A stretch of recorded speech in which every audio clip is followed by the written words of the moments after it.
guys, it's Lena back with the Last Witness channel. It's been quite some time and I'm just happy to be back. It's been about a year ago since I last did my videos. So here we're going to react to a video called Goodyear PD Body Cam Shows Aftermath of Group Home Murder. This is really close to home to where I live. So we're just going to go ahead and watch some of that and see what we see. Tonight on Fox 10 Investigates, new details on a deadly stabbing at a Goodyear addiction treatment home, and many of the residents there, Native Americans, seeking help. And our investigator Justin Lum obtained body camera footage, the police report, and also the 911 audio detailing what led up to that killing.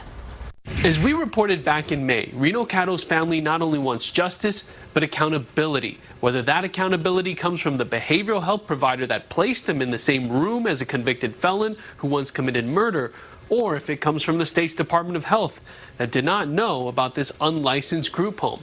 And you're about to see inside of that home. Well, let's just start there. It is unlicensed, so who does it really fall on? Let's just start with that point. It's unlicensed. Let's keep going. The night Caddo was murdered. We want to warn you, some of the details on this body camera footage are graphic and hard to watch. You heard a male say, "I killed him"? Yes, and he's beating on the body. I don't know who it was. On the night of April 12, 2025, Goodyear police get a call for unknown trouble. The Silver Living House, okay? And I'm there, it was several clients there. Just before 11, officers respond. Okay, do you live here? You work here? I'm working here. Arriving at the two-story home near Indian School Road and Falcon Drive. Goodyear officers are led by the staffer who called 911, cautiously entering through the front door, up the stairs, into a bloody bathroom. A man is standing there in front of red-colored water before he's immediately handcuffed by Goodyear police. Just right off the bat, him going in the bathroom, he looks like he's already aware that they're coming. He's very chill. Body language is just a chill body language. Let's just go back to when they go in there. So you have the staffer meeting the police officers outside, leading them through the home. Let's see that again. Officers are led by the staffer who called 911, cautiously entering through the front door, up the stairs, into a bloody bathroom. A man is standing there in front of red-colored water. Red, look at all of that. I mean, even with blocking it out for YouTube, its audiences, you can clearly see that all right here, and then the tub in the back. Quite insane. Before he's immediately handcuffed by Goodyear police. Put your hands behind your back really quick. The 260-page police report details what happened and also what led up to the violence. We only got one body upstairs and another male with injuries. The suspect served 20 years in prison for manslaughter, released in 2023. What's your name? So, already had priors. Not really go off by looks because, you know, a person that looks super innocent can be pretty deadly too. So we're not going to go off based on the looks. But if we do go based on the looks a little scary. But he does have priors. So we'll keep going. Glynn Peaches. Glynn Peaches is accused of fatally stabbing his roommate, 24-year-old Reno Caddo. I don't know where the knife is, but we need a med kit. Let's go back into our victim here. Just wanted to show him. Looks like a happy young man, you know. And remember, this is a sober living home. So you really don't know, the past of people that are trying to become sober and just might need a second chance. And it looks like this home was, providing that, even though it was unlicensed. But just looking at this young man right here, it's really sad. Just want to pay respects to the victim as well as their family members, because this really got to be a hard thing to watch. 4-year-old Reno Caddo. I don't know where the knife is, but we need a med kit. Medics don't seem to have a chance as he's pronounced dead at the scene. He's gone. The autopsy report says Caddo was stabbed 21 times, and police say Peaches 21 times. He sustained at least 21 sufficient wounds. Yeah, it's crazy. 21 times. That's super intense if you just think about how much effort you have to put in with just one stab. But 21 of them, it's quite insane. It almost seems like it's personal. Maybe or maybe not that he was in the right state of mind at the time of this incident, but that person, the victim, had to fight back, and just knowing that they're being stabbed 21 times. That's a lot. That's pretty personal. So let's keep going, guys. claims self-defense. Caddo's sister, Shamira, does not agree. 21 times, that is intentional. It's not accidental. If it was 3 times, then oh my God, like I accidentally stabbed him and it ended bad, like yeah, that would have been understandable. But 21 times, that sounds very intentional. According to Goodyear PD's investigation, the owner of the Academy Behavioral Health and Wellness Clinic, located near Indian School Road and 43rd Avenue in Phoenix, was questioned by investigators. He told police that the 5 residents at the house paid $100 a week in rent, and this was not a group home, but they consistently took classes at the clinic. This was not a group home. Let's just go back a little bit. It said that this location was a group home, and he said no. He told me that the subjects that stay at this home are only paying $100 per week. I asked if ACCCHS paid anything, and he said no. I asked, so if this is not a group home, then there are no license or permits, and he said it's not a group home. So seems like the individual is trying to find like a gray area or something like that. But it clearly says, I asked if this location was still his Mercy Assistant LLC. He stated that the group home was closed and that this is now just a home and it only has been there for 10 days. So I don't know. It definitely does seem very fishy. They're trying to find a way to get around the licensing and the permits, you know, but paying $100 per week, that's super cheap out here in Goodyear, Arizona, you know, with prices going up $400 per person a month, super cheap. And those houses can easily go between $2,000 to $3,000 a month. So I don't know. I'm definitely not believing what this person is saying. Just keep going. At the house paid $100 a week in rent, and this was not a group home, but they consistently took classes at the clinic. One client of the academy told police that Caddo and Peaches knew each other months before being transferred to the group home in Goodyear from a home in Levine. The same witness recalled Peaches saying he wanted to stab someone at the Levine house, but thought he was just talking out of it. It's kind of crazy. So Mr. Kroc stated he heard the suspect stated at the Levine house that he wanted to stab someone at that house.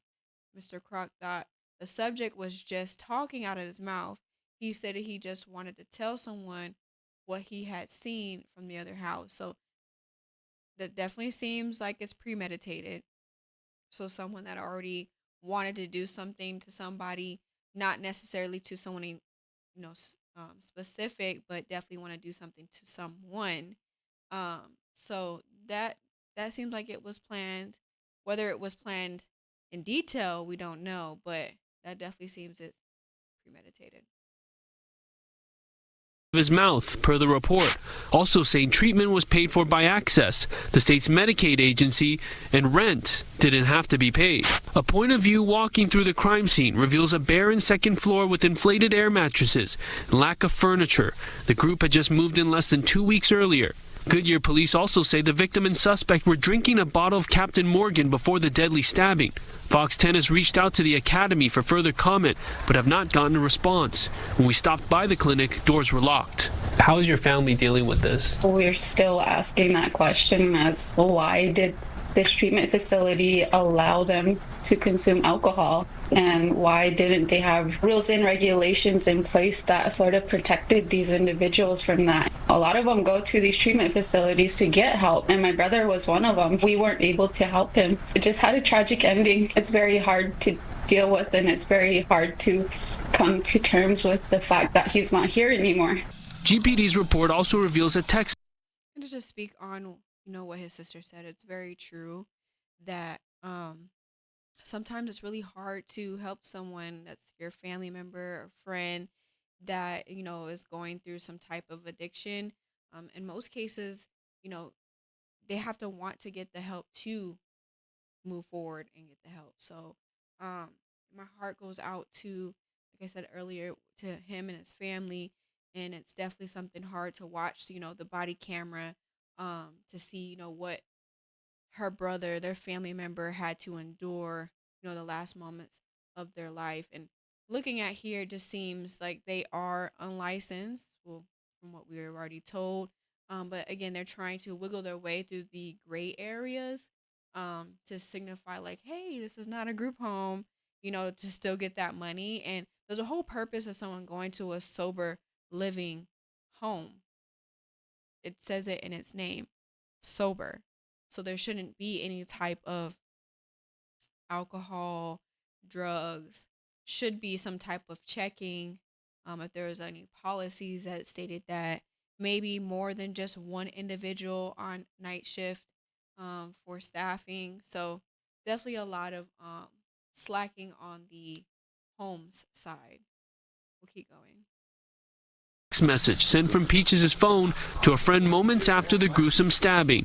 It reads, quote, "I killed another guy." Important to note, the academy has not been suspended by Access, and Goodyear's report says the clinic's CEO didn't think he needed licensing through the city or the state's Department of Health for that house. And to stop right here and really get into the subject on Access, if you don't know what Access is, it's insurance given by the state, city. For here in Arizona, it is called Access. I don't know what it would be called in your area, but here it is called Access, and they do provide services, to pay these kind of things that they can get under their insurance. But that's why I said a lot of time it comes into like insurance fraud. And that's something that, the city should also consider, that maybe this business was committing some type of insurance fraud with Access. And a lot of time, Access is not really thorough with their investigations on whether they're going to approve something or not. I've seen things that shouldn't be approved and was approved, and seen that things that weren't approved that should have been approved. So it's a vice versa kind of situation.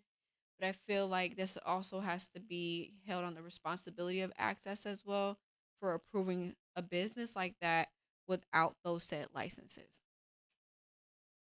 And did not agree with AZDHS that he was operating an unlicensed group home.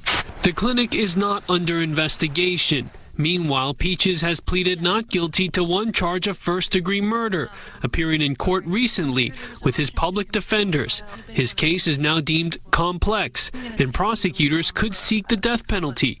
Trial is set for December 2025. Recently, Caddo's other sister, Nikisha, saw the suspect for the first time in court. It really made my heart just really feel shattered again. All the memories that I just had just all came back flooding in my head about what happened to my brother the morning I heard that he died. So now I'm just like, what's the next move for him? I'm Justin Lum for Fox 10 Investigates. In the decades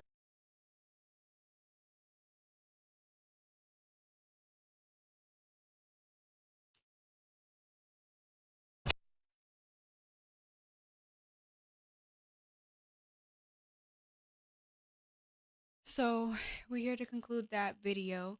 Again, I'm sorry for the loss of the family members. a family member, and the family that has to go through this and having to, wait to the end of the year to start their case. And um, I'm hoping everything goes in the favor of that family. I don't know why they would make a statement of, this case being kind of like iffy, and what they're gonna do. It just clearly see a lot of, it's black and white for me, in my opinion. I do see the business, a little gray area, um, as far as not being a group home. But tell me what you guys think in the comments. Like, comment, and subscribe. I'm just happy to be back and posting some videos for you guys.